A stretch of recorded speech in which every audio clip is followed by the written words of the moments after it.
والصلاة والسلام على النبي الكريم أما بعد أعوذ بالله من الشيطان الرجيم بسم الله الرحمن الرحيم واللائي يئسن من المحيض من نسائكم إن ارتبتم فعدتهن 3 أشهر واللائي لم يحضن۔ الحمدللہ، اللہ کے فضل و کرم سے ہماری سورہ طلاق کی تفسیر چل رہی ہے۔ جب طلاق ہوتی ہے تو اس کے بعد عدت ایک بڑا شریعت کا حکم ہے کہ عورت جو ہے ایک مخصوص زمانے تک کونے میں رہے گی، عدت میں رہے گی۔ یہ عدت عام متن عورتوں میں 3 فیز ہوتی ہے، 3 پیریڈس اس کے گزر جائے یہ عدت ختم ہو جاتی ہے طلاق کی صورت میں۔ البتہ کچھ عورتیں وہ ہیں جنہیں حیض نہیں آتا، پیریڈس نہیں آتے، مثلاً اس لیے کہ ان کی عمر بہت زیادہ ہے، یا یہ کہ کم عمری میں ان کی شادی ہوئی ہے، بالغ نہیں ہوئی ہے، تو ایسی عورت کے لیے کیا حکم ہوگا اس کو اس آیت میں بتایا گیا ہے۔ اسی طرح کچھ عورتوں کو طلاق ہوتی اس حال میں کہ وہ امید سے ہے تو ان کی عدت الگ ہے، تو ان عورتوں کے بارے میں ان آیتوں میں بتایا جا رہا ہے۔ چنانچہ فرماتے ہیں وَاللَّائِي يَئِسْنَ مِنَ الْمَحِيضِ مِن نِّسَائِكُمْ إِنِ ارْتَبْتُمْ فَعِدَّتُهُنَّ 3 أَشْهُرٌ، کہ وہ عورتیں جن کو حیض آنا بند ہو گیا ہے،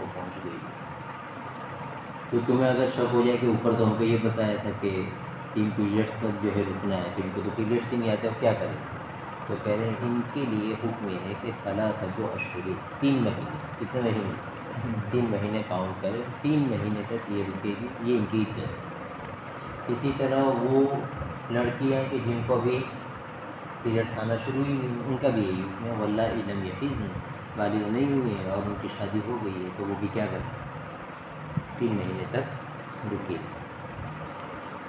وَأُولَاتُ الْأَحْمَالِ أَجَلُهُنَّ أَن يَضَعْنَ حَمْلَهُنَّ، اور جن عورتوں کو طلاق اس حالت میں ہوئی ہے کہ ابھی وہ امید سے ہیں تو ان کی عدت یہ ہے کہ ڈیلیوری ہو جائے۔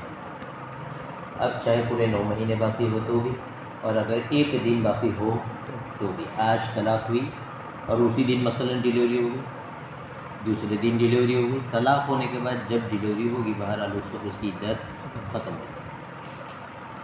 یہ ان کا حکم بیان کیا۔ آگے قرآن کہتا ہے وَمَن يَتَّقِ اللَّهَ يَجْعَل لَّهُ مِنْ أَمْرِهِ يُسْرًا، کہ جو اللہ تعالیٰ سے ڈرے گا تو اللہ تعالیٰ اس کے معاملے کو آسان کر دے گا، یعنی اس کے معاملات میں آسانی پیدا کرے گا۔ میں اس سے پہلے بھی کہہ چکا ہوں اور قرآن بار بار کہہ رہا ہے کہ یہ جو پرسنل لا ہے اس پر عمل کرنا، جی، اور یہ گھر کے معاملات پر شریعت کو فالو کرنا اتنا آسان نہیں ہے۔ آدمی سوچتا اپنی مرضی ہے، اپنا موڈ ہے، دیکھ لیں گے، اپنے نجی معاملات ہیں، یوں بھی طے کر لو کیا مسئلہ ہے، ایسی سوچ ہوتی ہے۔ اللہ تعالیٰ بار بار متنبہ کر رہے ہیں کہ یہ صرف تمہارا اپنا حق نہیں ہے، اللہ نے بوڑی دی ہے، اسی کے نام پر ایک عورت کو تم لے کر آئے ہو، اور ایک مذہب کے سسٹم میں رہ کر تم نے یہ گھر بسایا ہے، لہذا مذہب کا حق ہے، اس رب کا حق ہے جس نے تمہیں منی کے نطفے سے پیدا کیا ہے، لہذا دل میں اس رب کا خوف رکھو اور ان احکامات پر کیا کرو؟ عمل کرو، اور اگر تم عمل کرو گے وَمَن يَتَّقِ اللَّهَ يَجْعَل لَّهُ مِنْ أَمْرِهِ يُسْرًا، تو اللہ تعالیٰ تمہارے معاملات میں آسانی پیدا کرے گا۔ مشکلات کھڑی ہوگی نا طلاق کے بعد خاص طور سے، تو ان معاملات میں اللہ کیا پیدا کرے گا؟ پتہ لگا کہ ہمارے جو بہت سارے بکھیڑے ہیں، اگر ہم شریعت کو دل کی نیت سے کیا کریں؟ فالو کریں، اسٹائل کی نیت نہیں، کس کی؟ اسٹائل والی نہیں، کہ میں مثلاً عالم صاحب ہوں، اگر میں ہی نہیں فالو کروں گا تو لوگ کیا کہیں گے، یا یہ کہ میں جماعت کے امیر صاحب ہوں، یا میں جماعت کا جو ہے پابند ساتھی ہوں، میں نہیں کروں گا تو دوسرے لوگ کیا کہیں گے، یہ دین نہیں ہے۔ یہ لوگ کیا کہیں گے یہ دین ہے ہی، خدا کیا کہے گا، یہ چیز کہ ہم کیا منہ لے کر جائیں گے وہاں، یہ بات ہو، ہر آدمی شریعت پر عمل کرے تو شریعت کی برکتیں ظاہر ہوئے بغیر نہیں رہ سکتی۔ وَمَنْ أَصْدَقُ مِنَ اللَّهِ حَدِيثًا، اللہ سے بڑھ کر سچ کون بولے گا؟ اللہ کہہ رہے ہیں ہم وعدہ کرتے ہیں ہم کیا کریں گے؟ تمہارے معاملات کو آسان کریں گے۔ لیکن یہ کہ اسٹائل کی دینداری نہیں چاہیے، سچا اخلاص چاہیے، اللہ کے لیے کرے آدمی۔ ذالک امر اللہ انزلہ الیکم، پھر اللہ کہہ رہے ہیں کہ دیکھو یہ اللہ کا حکم ہے جس نے تمہاری طرف اس کو نازل کیا ہے۔ یہ اس لیے کہ آج کل خاص طور سے عقل کچھ زیادہ ہی کام کر رہی ہے، کیا عقل کچھ زیادہ ہی کام کر رہی ہے۔ آدمی یہ سوچے یار یہ کیا اپنے نجی معاملات تو یوں ہی نکل جانے چاہیے، اس میں بھی پابندیاں، اس میں بھی جو ہے پوری تفصیلات کی یہ کرو اور یوں کرو۔ اللہ کہہ رہے ہیں کہ یہ ہماری شریعت ہے، کیا ہے؟ ہماری شریعت ہے، اس کو فالو کرو۔ ذالک امر اللہ انزلہ الیکم ومن یتق اللہ یکفر عنہ سیئاتہ ویعظم لہ اجرا۔ واپس میں کہ طلاق کے جو حکام دیے جا رہے ہیں، عدت کی یہ تفصیلات بتائی جا رہی ہے، اس پر کیا کرو؟ عمل کرو۔ اور یہ عمل تم اس وقت تک نہیں کر سکتے جب تک دل میں اللہ کا خوف نہیں ہوگا۔ تو اللہ کہہ رہے ہیں کہ ہم تقوی کی فضیلت بیان کر دیتے ہیں۔ کس کی؟ تقوی کی۔ چنانچہ واپس تقوی کی فضیلت بیان کی۔ وَمَن يَتَّقِ اللَّهَ، جو اللہ سے ڈرے گا۔ ڈرنے کا مطلب یہ ہے کہ جو کرنے کو کہا وہ کرے، اور جو کہا کہ مت کرو وہ نہ کرے۔ کہہ رہے ہیں یکفر عنہ سیئاتہ، ہم اس کے گناہ معاف کر دیں گے۔ کیا معاف کر دیں گے؟ چھوٹا نفع ہے، سب سے بڑی جو مضرت آخرت کی ہو سکتی ہے، نقصان ہو سکتا ہے، وہ یہ کہ گناہوں کا پوٹلا لگا ہوا ہو آدمی کے سر پر، جہنم میں جائے گا۔ تو اللہ کہہ رہے ہیں ہم کیا کر دیں گے؟ یکفر عنہ سیئاتہ، ہم جو ہے اس کی ان گناہوں کو کیا کر دیں گے؟ مٹا دیں گے۔ یکفر عنہ سیئاتہ ویعظم لہ اجرا، اور ہم اس کا ثواب بڑھا دیں گے۔ کیا کر دیں گے؟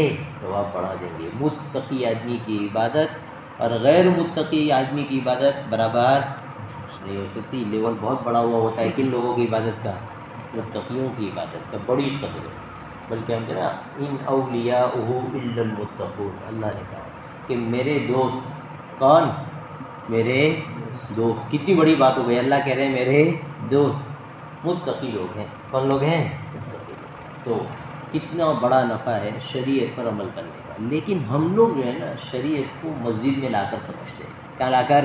مسجد میں آئے، قرآن ہاتھ میں لیا تو نیکی کی فیلنگ آتی ہے، تسبیح ہاتھ میں آئی تو نیکی کی فیلنگ آتی ہے، قرآن ہاتھ میں لیا نیکی کی فیلنگ، 2 سجدے ٹکائے نیکی کی۔ آدمی بزرگ سمجھتا ہے اپنے آپ کو۔ جمعہ کے دن جلدی مسجد میں آ گئے، صلاۃ التسبیح پڑھ ڈالی۔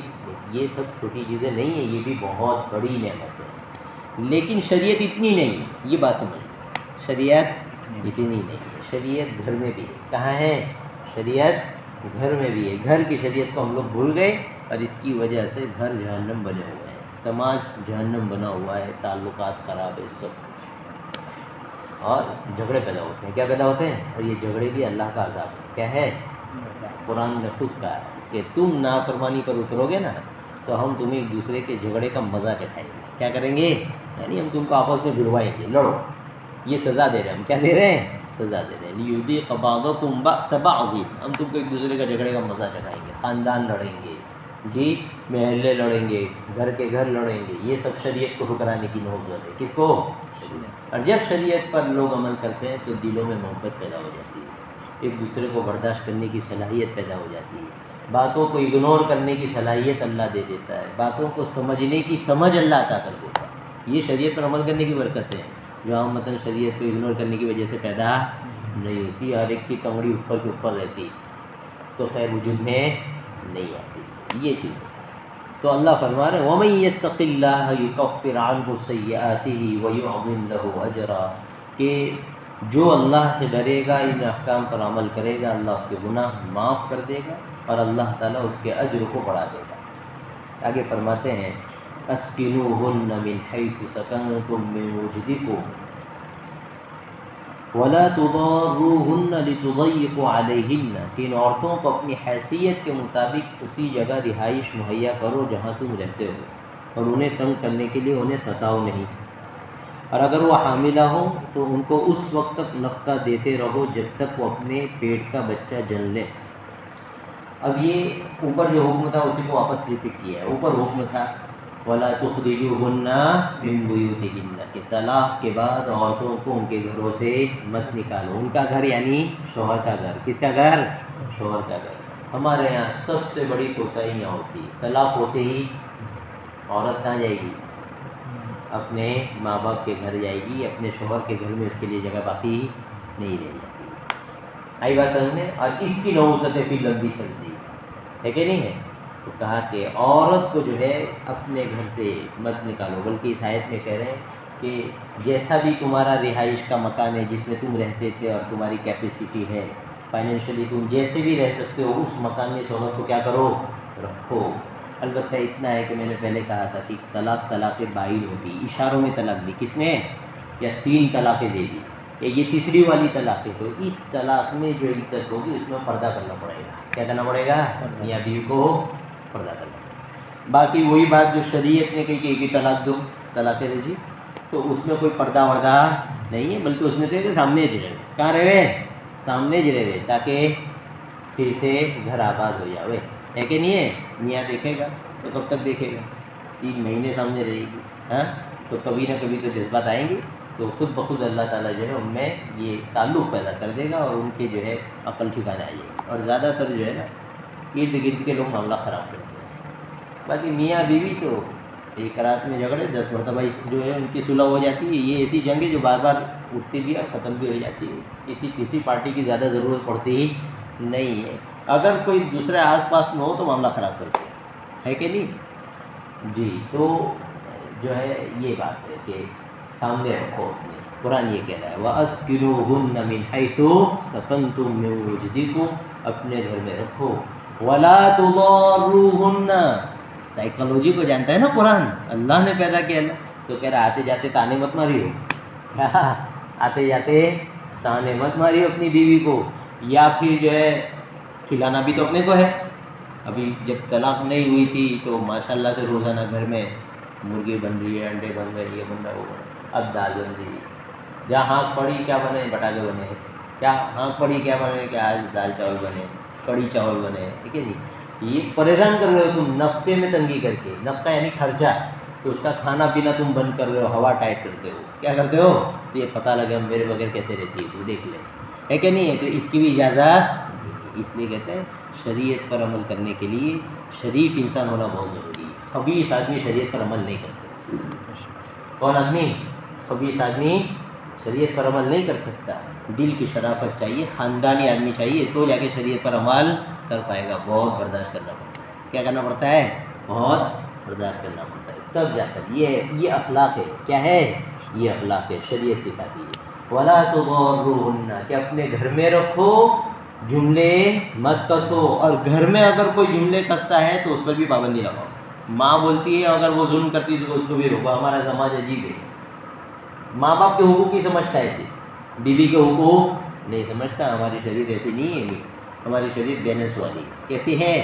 بیلنس والی۔ میاں کو یہ حکم ہے کہ بیوی کو بھی کنٹرول میں رکھ، اور یہ بھی حکم ہے کہ اماں ابا کو بھی ادب کے ساتھ کنٹرول میں رکھنے کا۔ لگے کہ یہ ظلم کر رہے ہیں، لگے کہ یہ جو ہے حد سے باہر جا رہے ہیں، تو تنہائی میں بیٹھ کر پیار سے کہو کہ ابا یہ صحیح نہیں ہے، اماں یہ صحیح نہیں ہے، وہ بھی کسی گھر کی عزت۔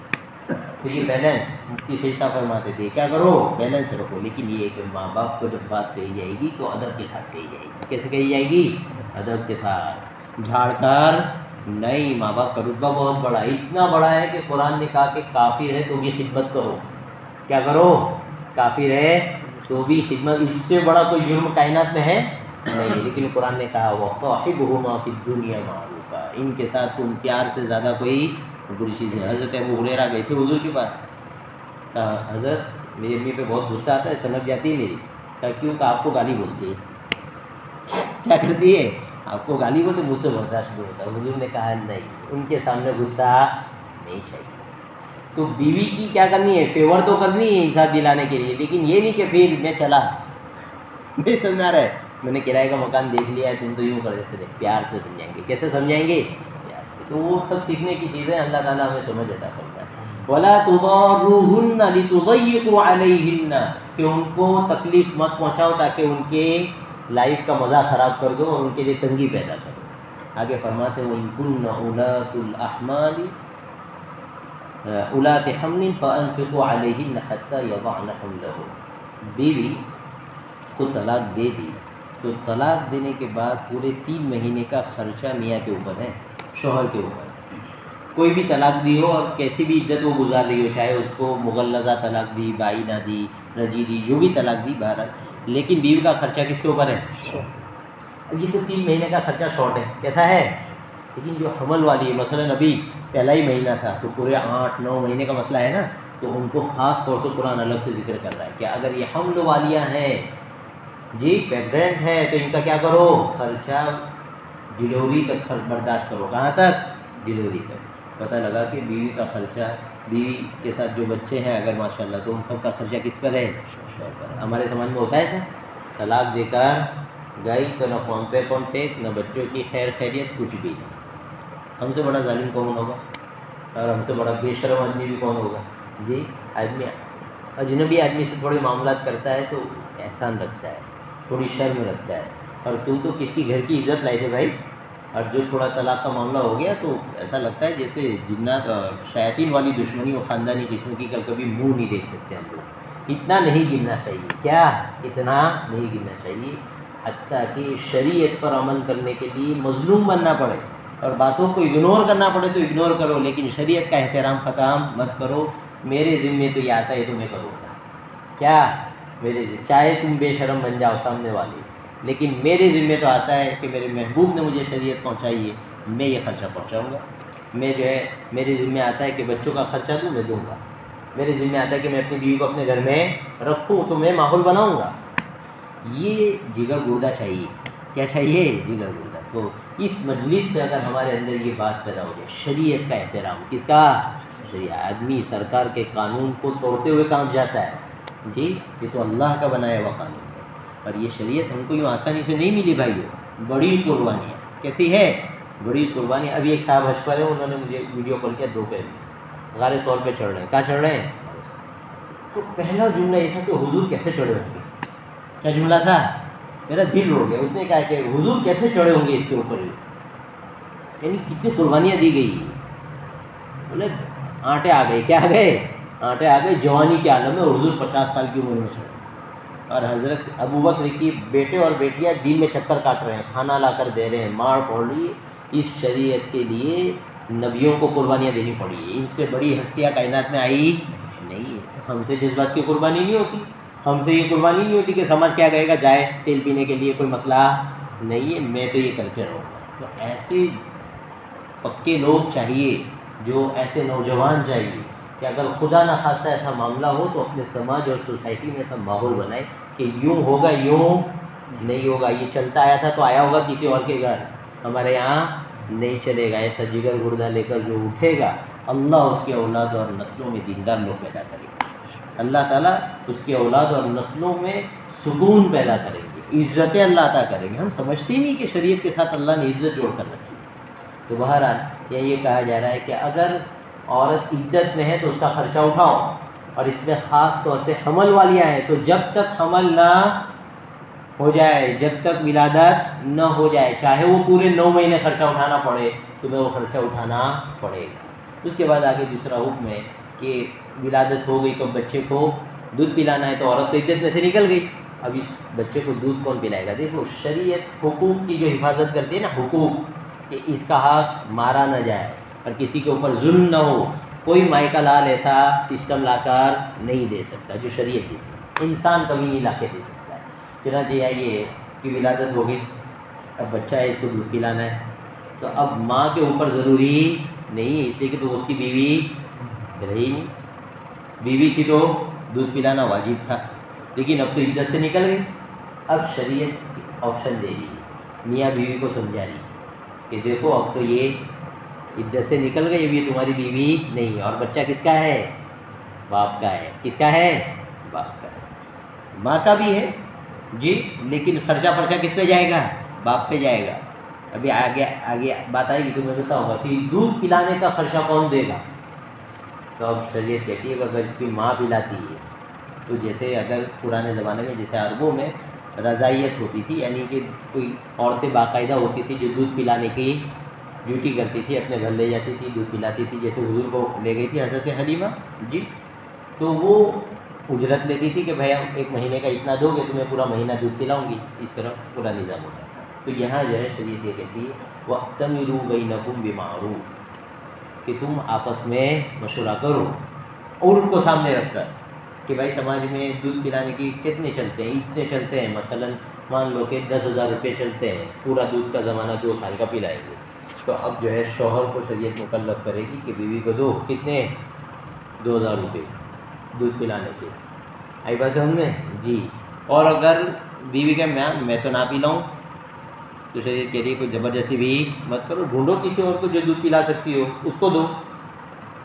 اور یہاں پر میاں اور بیوی دونوں کو کہہ رہے ہیں وَإِن تَعَاثَرْتُمْ فَسَتُرْضِعُ لَهُ أُخْرَىٰ، تم تنگی پیدا کرو گے تو کوئی دوسرا آگے پلا دے گا. مطلب یہ ہے کہ تم ناک پہ آؤ گے، میاں یہ کہے کہ یہ پلائے گی، اتنا نہیں دیں گے جتنا دوسروں کو ملتا ہے، 2,000 نہیں 1,000 دوں گا چاہیے، تو اس کی اجازت نہیں. یا بیوی ناک چڑھائے کہ میں نہیں پلاتی، تو شریعت کہتی ہے تیرے کو پر چھاپ مارے لیے دوسری مل جائے گی وہ پلا دے گی، چپ چاپ پلا لے. آئی بات سمجھ میں؟ تو یہ مسئلہ ہے. یا دونوں کو کہا کہ شرم رکھو اور مارکیٹ میں جو ویلیو چلتی ہے اسی کے مطابق پیسہ لے کر دودھ پلا دو. اور اگر نہیں تیار ہو رہی یا شوہر کی اتنی ویلیو نہیں ہے کہ وہ پیسہ دے سکے اور مفت میں کوئی پلانے کے لیے تیار ہو گیا، تو شوہر کو مجبور نہیں کریں گے کہ اس کی مائک پلاؤ، یا تو مفت میں پلا یا پھر وہ دوسری جگہ انتظام کرے گا وہاں جا کے پلاؤ. یہ شریعت کی اتنی باریک باریک چیزیں ہیں کہ جس کو اگنور نہیں کیا جا سکتا، اور یہ اسلام کے برحق ہونے کی دلیل ہے. اتنی زیادہ ڈیٹیل اور اتنے زیادہ مسائل کسی اور جگہ بولو نہیں ملیں گے. یہ چیز ہے. آگے انشاءاللہ بات کریں گے، وقت زیادہ ہو گیا. اللہ تعالیٰ کو ہمیں ان چیزوں پر عمل کرنے کی توفیق عطا فرمائے. الحمد للہ.